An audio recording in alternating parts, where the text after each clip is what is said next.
আওয়ামী লীগের দোসর ও কুচক্রী মহল একত্রিত হয়ে রাজনৈতিক ভবিষ্যৎ নষ্ট করা এবং ষড়যন্ত্রের প্রতিবাদে সংবাদ সম্মেলন করেছে চট্টগ্রামের পাঁচলাইশ থানা বিএনপির সাবেক যুগ্ম সম্পাদক সালামত আলী। লিখিত বক্তব্যে তিনি বলেন, আওয়ামী স্বৈর শাসকের আমলে তাকে এবং তার ছেলেকে মিথ্যে মামলা দিয়ে গ্রেপ্তার করা হয়েছিল।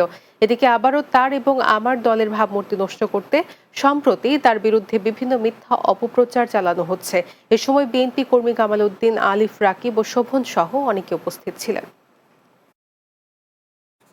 চট্টগ্রামের পটিয়ায় কেডিএস গ্রুপের উদ্যোগে পটিয়ার জিরি ইউনিয়ন সহ প্রায় 6টি ইউনিয়নের 25,000 দুস্থদের মাঝে কম্বল বিতরণ করা হয়েছে।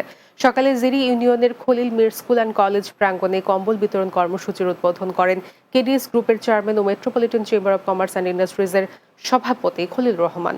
এ সময় আল আরাফা ইসলামী ব্যাংকের সাবেক পরিচালক আহমদুল হক, মোহাম্মদ হাশিম চৌধুরী, কুসুমপুরা ইউনিয়নের প্যানেল চেয়ারম্যান শওকত আকবর সহ আরও অনেকে উপস্থিত ছিলেন।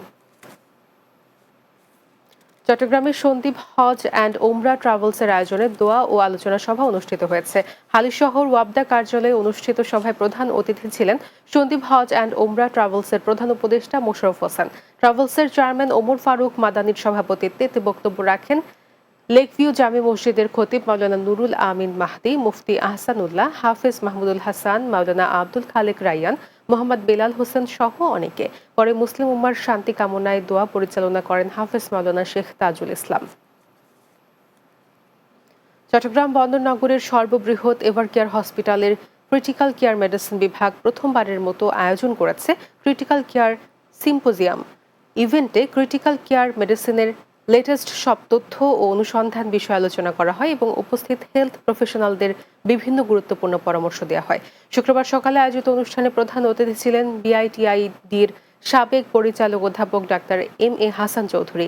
গেস্ট অব অনার ছিলেন চট্টগ্রাম মেডিকেল কলেজের প্রিন্সিপাল অধ্যাপক ডাক্তার জসিম উদ্দিন। শেষ করব দিনের বাংলা, যাওয়ার আগে শিরোনামগুলো জানিয়ে দিচ্ছি আরও একবার।